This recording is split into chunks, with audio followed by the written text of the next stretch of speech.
Стартует гонка ровно в полдень живописной горной местности Таргима. Культурно-спортивное мероприятие приурочено к 250-летию добровольного вхождения Ингушетии в состав России. Велопробег в первую очередь нацелен привлечь внимание широкой общественности к возрождению традиций массового велоспорта и формирования здорового образа жизни в регионе. Принять участие вызвались более полусотни спортсменов-любителей, среди которых настоящие фанаты. Александр Вяткин преодолел на своем двухколесном транспорте расстояние в 250 километров от Пятигорска до Ингушетии, чтобы присоединиться к акции.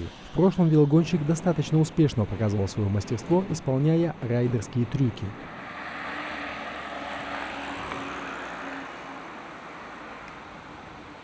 Путь на самом деле не близкий.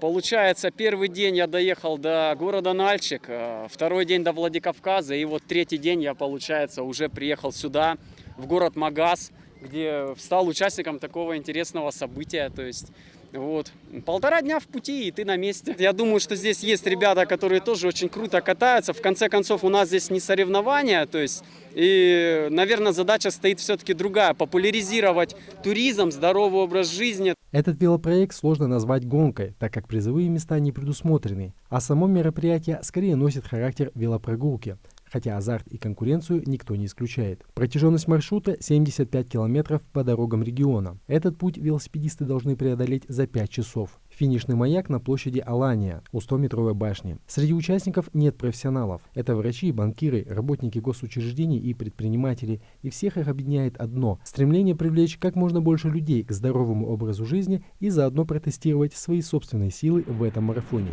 Самая главная цель – это спортивный интерес. Попробовать свои силы, посмотреть, как это. Потому что я катался на велосипеде, но это уже равнинной местности, по городу там. А вот посмотреть в условиях, в горных условиях, получится ли у меня проехать весь маршрут, как это. Вот, и вот вся моя цель – это просто спортивный интерес, попробовать себя.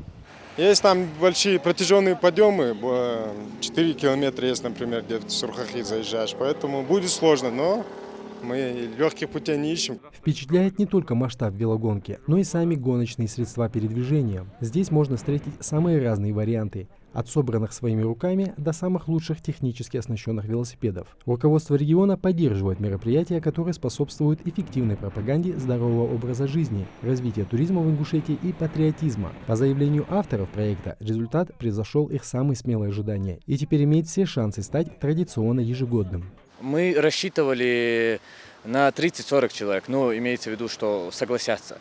В заявках было уже около 60, даже больше людей.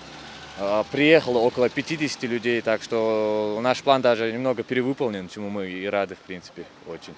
Доехавшие до финиша участники получают сертификаты, а самое главное – незабываемые эмоции, которые надолго останутся с ними. Забегая немного вперед, уже можно с уверенностью сказать, что велоактивистам и идеологам ингушского велодвижения удалось устроить людям праздник и привлечь внимание большинства. Харон Аздоев, Ахмед Гандаров, Новости 24.